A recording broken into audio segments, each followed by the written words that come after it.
Hello everyone, this is Tej Bahadur Singh and I am here to discuss the topic related to interpretation of statute. It is a subject which is given in LLB Honors 8th semester. The topic which we are discussing is principle of utility, and in the last lecture I have discussed the utilitarian approach. So we will continue it in this lecture. हमने last class में introductory portion पढ़ा था, उसके बाद origin पढ़ा था।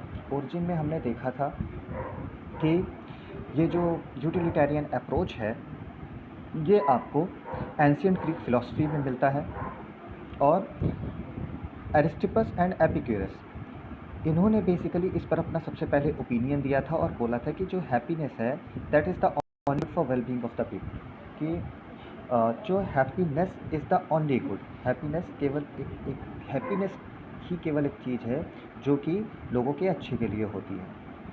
उसके बाद ये आइडिया जो है डॉक्ट्रिन बना। स्कॉटिश फिलोसोफर डेविड ह्यूम इसके फाउंडर कहे जाते हैं इस प्रिंसिपल के।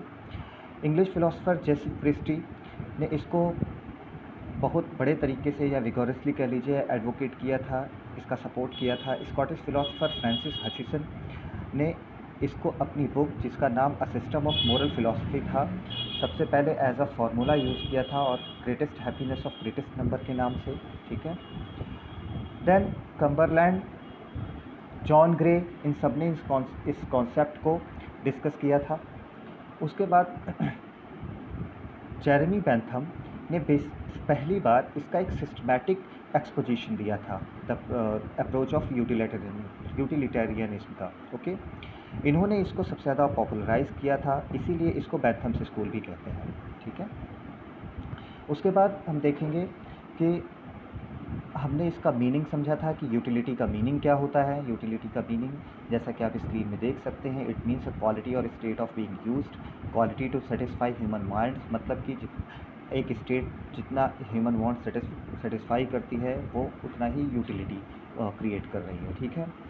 और utilitarianism means the doctrine which is expounded by the Jeremy Bentham. It says the moral and political rightness of an action, जो भी एक स्टेट है मान लीजिए, उसका अगर कोई एक्शन है वो एक्शन मोरली एंड पॉलिटिकली तब राइट माना जाएगा। कैसे राइट माना जाएगा? बाय इट्स यूटिलिटी, मतलब कि वो जितनी ह्यूमन वांट्स को सेटिस्फाई करता है, जितनी ज़्यादा हैप्पीनेस लोगों को देता है, वो उतना ही ज़्यादा मोरली एंड पॉलिटिकली करेक्ट माना जाएगा, ठीक है। इसीलिए उसको उन्होंने क्या कहा? Greatest good of the greatest number. इसके बाद हमने ऑब्जेक्टिव्स देखा। हमने ये देखे कि स्टेट के लिए इंडिविजुअल एग्जिस्ट करता है या नहीं करता, या स्टेट की नज़र में under the principle, under the utilitarian approach, जो इंडिविजुअल का की क्या पोजीशन है, या इंडिविजुअल स्टेट के लिए एग्जिस्ट करता है कि नहीं करता, ठीक है। मेन ऑब्जेक्ट इसका क्या है यूटिलिटेरियनिज्म का? इनलाइटेड बेनोवेलेंस। इनलाइटेड बेनोवेलेंस के बारे में भी हमने पढ़ा था कि जो इंडिविजुअल है वो सेपरेट नहीं है सोसाइटी से, वो इंडिविजुअल का इंटरेस्ट जो है सोसाइटी के साथ ही मर्जअप रहता है। फिर जेरेमी बेंथम के बारे में हमने थोड़ा सा डिस्कस किया था लास्ट क्लास में। ये एक इंग्लिश फ़िलासफ़र हैं, ज्यूरिस्ट फिलोसफर इकोनॉमिस्ट, ये मतलब कि ये एक बहुत बड़ी आप कह सकते हैं कि एक नाम था वहाँ पर। बेंथम बेसिकली जो हॉब्स ने ह्यूमन नेचर के बारे में जो व्यूज़ दिए थे, या उनका जो एक्सप्लेनेशन था ह्यूमन नेचर के बारे में, उससे बहुत इन्फ्लुएंस हुए थे। और उसके अलावा डेविड ह्यूम का जो सोशल यूटिलिटी प्रिंसिपल था, ये उससे भी काफ़ी इम्प्रेस्ड हुए थे। इसके बाद जेरेमी बेंथम ने जो डिवाइन प्रिंसिपल है उसको इन्होंने नॉनसेंस बोला था। इन्होंने कहा था इट्स अ कंप्लीट नॉनसेंस, ठीक है। ये बेसिकली सपोर्ट करते थे पॉजिटिव लॉ को और इंडिविजुअल लीगल राइट्स को, ठीक है। इन्होंने सपोर्ट किया इकोनॉमिक फ्रीडम को। चर्च और स्टेट के बारे में कल मैंने डिस्क्राइब किया था लास्ट क्लास में। उसमें मैंने बताया था कि पहले चर्च और स्टेट साथ में ही गवर्न होते थे, चर्च के थ्रू स्टेट गवर्न होता था, एडमिनिस्ट्रेशन भी वहीं से डिसाइड होता था 17th-18th सेंचुरी में स्पेशली। तो उन्होंने कहा कि दोनों का सेपरेट एडमिनिस्ट्रेशन होना चाहिए, दोनों का साथ में नहीं होना चाहिए। फ्रीडम ऑफ एक्सप्रेशन की के ये बहुत बड़े इन्होंने बहुत एडवोकेट किया इसको। इक्वल राइट्स फॉर वुमेन को एडवोकेट किया। तो ये एक तरीके से आप कह सकते हैं कि ये लिबरल थे, सोशलिस्ट लिबरल थे, और उसके अलावा ये बहुत बड़े ज्यूरिस्ट भी थे। ये इनके कामों से जेम्स मिल भी बहुत इन्फ्लुएंस्ड थे, जॉन स्टुअर्ट मिल भी बहुत इन्फ्लुएंस्ड थे। उसके बाद हम देखते हैं इनकी जो बेसिक इन्होंने अपना जो इनका एक बेसिक वर्क था, that was a fragmentation of government and introduction to the principle of moral and legislation. इसमें इन्होंने स्टेट की पोजीशन बताई, इसमें इन्होंने अपने बेसिक प्रिंसिपल को रखा, और अब हम उन बेसिक प्रिंसिपल के एसेंशियल्स को डिस्कस करेंगे। Okay, so first point is Mankind place between two sovereign masters. इन्होंने ये कहा कि जो मैनकाइंड है वो दो सॉवरिन मास्टर्स के बीच में होता है। यहाँ दो सॉवरिन मास्टर्स कौन है? Pain and pleasure. इन्होंने कहा कि दो सॉवरिन मास्टर हैं और जो मैनकाइंड है वो इन दोनों के बीच में होता है, ठीक। इसलिए जो स्टेट की ड्यूटी है या स्टेट के लिए ज़रूरी है कि वो किसी भी इंडिविजुअल के प्लेजर को इंक्रीज़ करे और उसके पेन को मिनिमाइज़ करे। उनके अनुसार जो यूटिलिटी है वो बेनिफिट प्रोड्यूस करने के लिए है, एडवांटेज देने के लिए है, प्लेजर के लिए है, किसी को खुशी देने के लिए है, ठीक है, और मिसचीफ, पेन, इविल, अनहैप्पीनेस को प्रिवेंट करने के लिए है। Second thing is sanction. इन्होंने बोला कि गवर्नमेंट का जो मेन फंक्शन है वो हैप्पीनेस, सोसाइटी की हैप्पीनेस को प्रमोट करना है, और अगर उस स्टेट के हैप्पीनेस के प्रमोट करने के फंक्शन को कोई डिस्टर्ब कर रहा है तो स्टेट जो है ऐसे पर्सन को पनिश कर सकता है। बैंथम ने जो ऐसे पर्सन के लिए जो कि ऐसे किसी स्टेट के एक्शन को प्रिवेंट कर रहा है उसके लिए बेसिकली 4 सैंक्शंस की बात करी, and these sanctions are physical और natural, religious, moral and political. इन 4 सैंक्शंस की बात करी। उसके बाद बैंथम ने पेन एंड प्लेजर के बारे में कहा कि it could be calculated on felicific calculus. मतलब कि बैंथम ने कहा कि इनको जो है फैलिसिफिक कैलकुलस के बेसिस पर कैलकुलेट किया जा सकता है।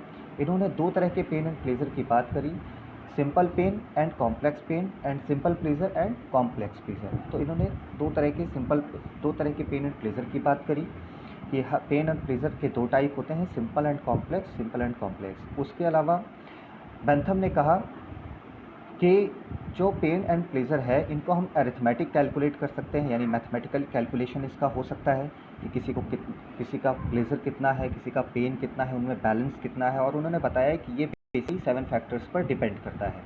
एंड 7 फैक्टर्स के बारे में इन्होंने जो बताए वो बताए इंटेंसिटी, ड्यूरेशन, सर्टेनिटी, प्रोपिक्विटी, प्योरिटी, ठीक है, फेकेंडिटी एंड एक्सटेंसिवनेस। ये 7 फैक्टर्स इन्होंने बताया कि पेन एंड प्लेजर को इन्फ्लुएंस करते हैं, ठीक है।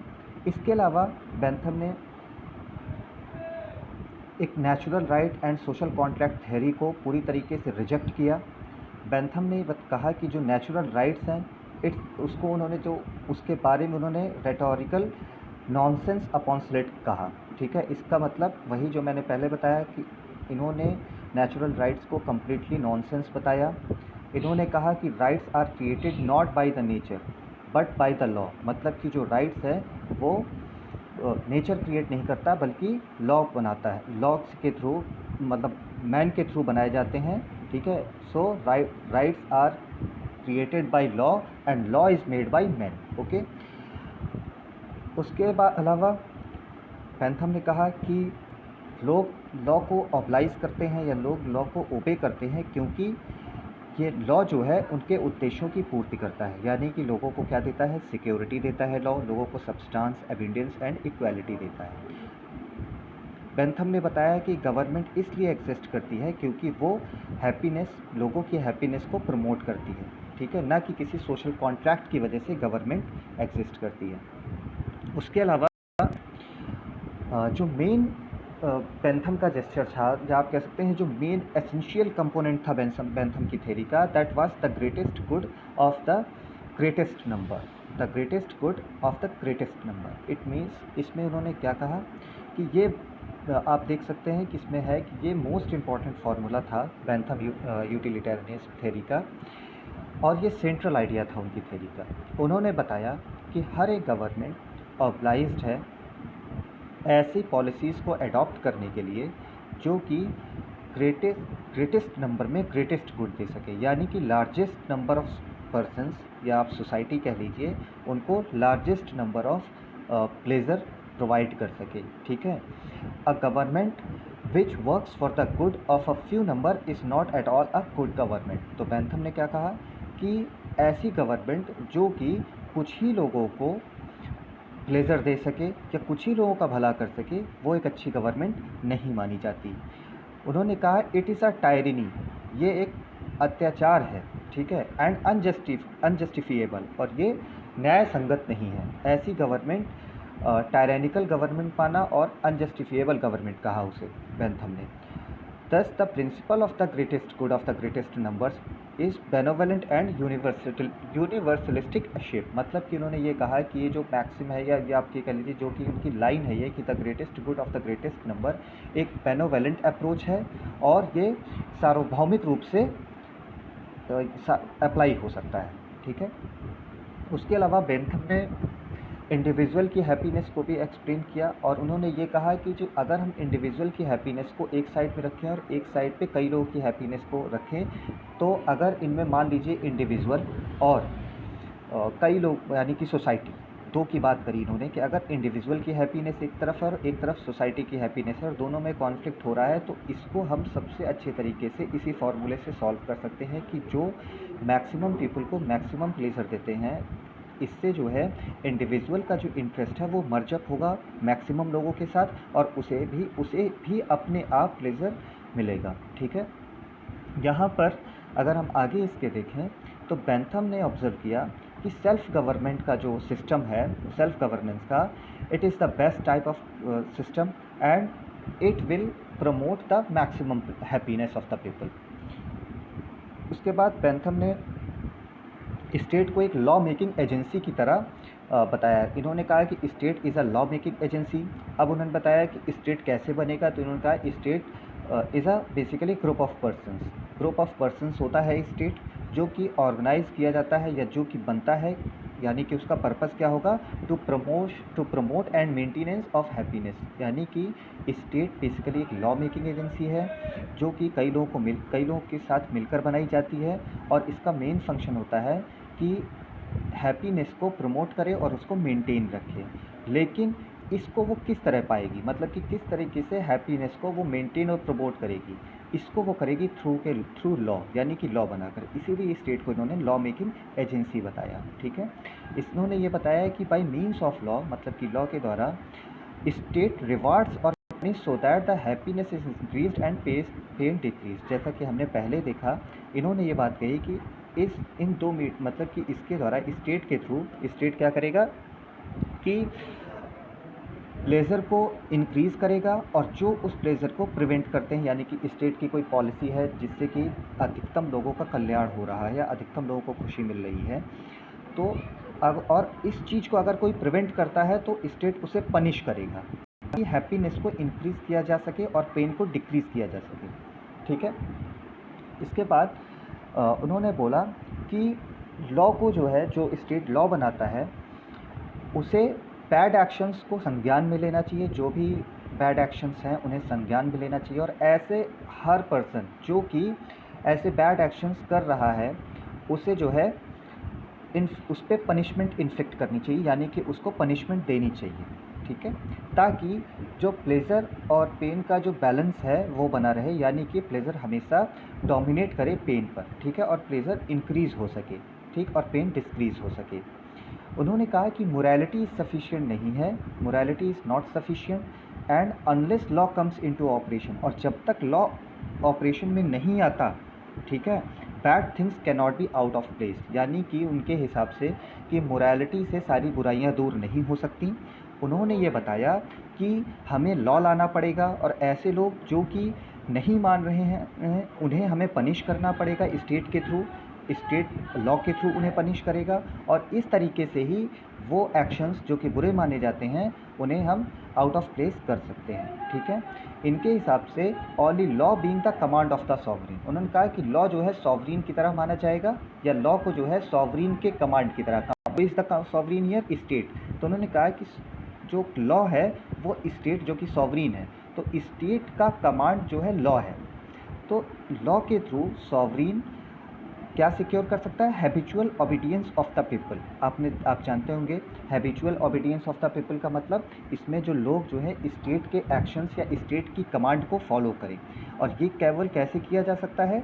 जब स्टेट एक लॉ बनाएगा, और उस लॉ का उद्देश्य क्या होगा? Maximum happiness of the maximum people. This was the basic theory of the Jeremy Bentham related to utility. Now we come to the concept which was provided by the John Stuart Mill. As we know, John Stuart Mill was a British philosopher, and he was a prominent economist, political philosopher, and moreover he was worked with as a civil servant in East India Company. मतलब ये east India company में as a civil servant भी काम करते थे। John Stuart Mill utilitarianism के reformist भी बोले जाते हैं। ठीक है, और इन्होंने इंडिविजुअल फ्रीडम को बहुत ज़्यादा सपोर्ट किया था। ये एक लिबरलिस्ट थे, फेमिनिस्ट थे, ये यूटिलिटेरियनिज्म के सपोर्टर थे, और इन्होंने डेमोक्रेसी को सपोर्ट किया, इकोनॉमिक फ्रीडम को सपोर्ट किया। जॉन स्टुअर्ट मिल जेम्स मिल के लड़के थे। जेम्स मिल जेरेमी बेंथम के बहुत अच्छे दोस्त थे, साथ में रिसर्चर थे दोनों। इसलिए जॉन स्टुअर्ट मिल आप कह सकते हैं कि बहुत इन्फ्लुएंस्ड थे अपने पिता से और जेरेमी बेंथम से। उसके बाद अगर हम और देखें इनकी थ्योरी के बारे में, या इनकी ओपिनियंस के बारे में रिलेटेड टू अदर थिंग्स, तो हम पाते हैं कि मिल इंडिविजुअल लिबर्टी को बहुत सपोर्ट करते थे। ठीक है, इन्होंने ये कहा था कि the government is the best, वो सरकार बेस्ट मानी जाती है विच गवर्न्स द लीस्ट, जो कि सबसे कम गवर्न करती है। इसका मतलब जो आपने थ्योरी ऑफ लेजिस फेरे पढ़ी होगी, हिंदी में इसको अबंध बंध नीति भी कहते हैं। इसमें इस लेजिस फेरे की थ्योरी में ये था कि गवर्नमेंट का काम सिर्फ लॉ एंड ऑर्डर को देखना है, उसका काम बाकी काम करना उसका फंक्शन नहीं है। और भी कुछ फंक्शंस होते हैं जो बेसिकली सॉवरीन फंक्शंस ही माने जाते हैं, और अदर सेक्टर्स पर गवर्नमेंट नहीं इंटरफेयर कर सकती। ठीक है, इसलिए उन्होंने कहा है कि गवर्नमेंट वही सबसे अच्छी है जो सबसे लीस्ट इंटरफेयर करे, जो सबसे कम इंटरफेयर करे। ठीक है, इसका मतलब उन्होंने लेजिस फेरे थ्योरी को स्ट्रांगली सपोर्ट किया। ठीक, एक मैं पहले भी बता चुका हूँ, वो एक लिबरलिस्टिक थे। ठीक है, हर अप्रोच को लेकर। उसके बाद अगर हम इनकी यूटिलिटेरियनिज्म अप्रोच को देखें, इनका यूटिलिटेरियन अप्रोच था, इस अप्रोच में क्या था और ये कैसे डिफ़र करता है बेंथम के साथ, इसको अभी देखते हैं। उन्होंने अब उनकी एक बहुत फेमस वर्क था, and the name of the work was utilitarianism and individualism and liberty. ये उनके किताब का नाम था। उसमें उन्होंने अपने व्यूज़ दिए यूटिलिटेरियनिज्म के बारे में एंड इंडिविजुअलिज्म के बारे में। हालांकि वो बहुत बड़े सपोर्टर थे यूटिलिटेरियनिज्म के, लेकिन उन्होंने खुद को एक रिफॉर्मिस्ट बताया यूटिलिटेरियनिज्म के लिए। उन्होंने खुद को डिक्लेयर किया कि I am the reformist of utilitarianism, और यूटिलिटेरियनिज्म की जो बेसिक थ्योरी थी उसके सारे मॉडिफिकेशंस भी किए उन्होंने। इसलिए उन्हें यूटिलिटेरियनिज्म के अप्रोच का बहुत ही एक प्रोमिनेंट पर्सनैलिटी माना जाता है। ठीक है, इसके अलावा मॉडिफिकेशन किए उन्होंने प्लेजर वर्सेस पेन की थ्योरी में, और उन्होंने एक क्वालिटेटिव अप्रोच को इंक्लूड किया उसमें। ठीक, इन्होंने ये बताया कि जो पेन एंड प्लेजर की थ्योरी है, इसका जो मेज़रमेंट किया जाता है, जैसा कि आपने देखा कि जेरेमी बेंथम ने बताया कि इसका मेज़रमेंट हम क्वांटिटेटिव बेसिस पर कर सकते हैं, और इसको आप क्वांटिटेटिव या अरिथमेटिकली भी आप इसको मेज़रमेंट कर सकते हैं इसका। लेकिन मिल का ये अप्रोच था कि इसको अरिथमेटिकली मेज़रमेंट इसका नहीं किया जा सकता, जबकि इसका जो मेज़रमेंट है वो क्वालिटेटिव बेस पर किया जा सकता है। ठीक है, इन्होंने कहा कि जो प्लेजर है वो क्वालिटी पे डिफ़र करता है, क्वालिटी में डिफ़र करता है। ठीक है, Mill difference between higher quality of pleasure and lower quality of pleasure. इन्होंने कहा कि प्लेजर दो तरह का हो सकता है, higher quality of pleasure and lower quality of pleasure. He preferred more noble pleasure over less noble pleasure. उन्होंने कहा कि मोर नोबल प्लेजर होना चाहिए ना कि लेस नोबल प्लेजर।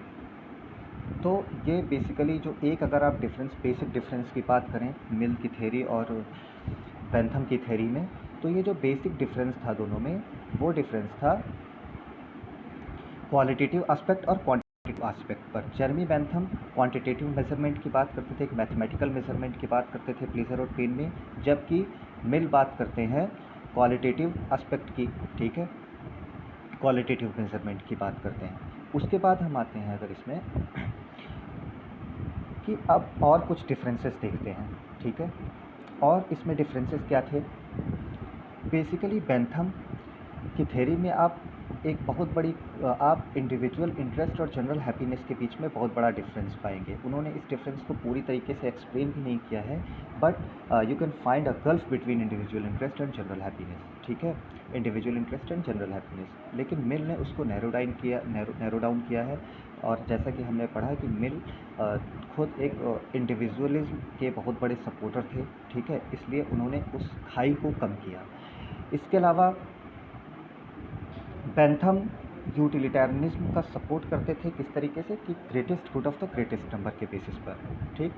लेकिन जब आप greatest good of greatest number की थ्योरी को पढ़ेंगे तो आप ये पाएंगे कि वहाँ पर कुछ लोग ऐसे भी होंगे जो कि आपने कहा ना greatest good of greatest number, इसका मतलब मान लीजिए 100 लोग हैं और 90 लोगों को हैप्पीनेस मिल रही है, या उनका हैप्पीनेस प्लेजर उनको जो है 90% को मिल रही है, लेकिन 10% जो जिन्हें पेन मिल रहा है उस गवर्नमेंट पॉलिसी या लॉ की वजह से, उनका क्या?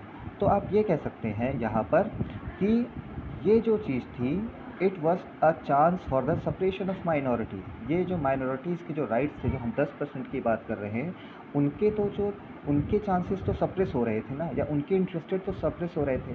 लेकिन मिल ने क्या किया था? इंडिविजुअलिज्म को सपोर्ट किया था बेसिकली। तो मिल में ये चीज़ें कम हो, मिल की थ्योरी में आपको ये चीज़ें नहीं मिलेंगी। उसके अलावा बेंथम डेमोक्रेटिक गवर्नमेंट को सपोर्ट करते थे, लेकिन मिल ने क्या मोनार्की को देखिए यहाँ पर एक बहुत बड़ा डिफरेंस है दोनों की थ्योरी में। बेंथम ने कंप्लीट डेमोक्रेटिक गवर्नमेंट को सपोर्ट किया, किसी भी कंडीशन में, कैसी भी पब्लिक हो, कैसा भी कोई भी हो, ठीक है।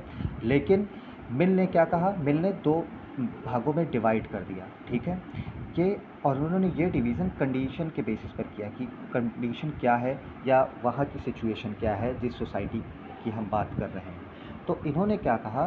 बेंथम ने तो इन जनरल जो सबके लिए एक डेमोक्रेटिक गवर्नमेंट बताई, लेकिन मिल ने क्या बताया कि डेमोक्रेटिक गवर्नमेंट उनके लिए होनी चाहिए, उन लोगों के लिए जो कि डेमोक्रेटिक गवर्नमेंट के वैल्यूज़ को समझ सकें, जबकि जो प्रिमिटिव मैन हैं, ठीक है, जो प्रिमिटिव सोसाइटी है, उनके लिए उन्होंने मोनार्की को एडवोकेट किया, ठीक है। Now we come to the last point. Bentham ने स्टेट के इंटरवेंशन को बिल्कुल भी सपोर्ट नहीं किया। इन्होंने कहा कि स्टेट का इंटरवेंशन इंडिविजुअल की लिबर्टी में नहीं होना चाहिए, लेकिन मिल का कहना था कि स्टेट जो है प्राइवेट प्रॉपर्टी पर कंट्रोल कर सकता है, कैसे?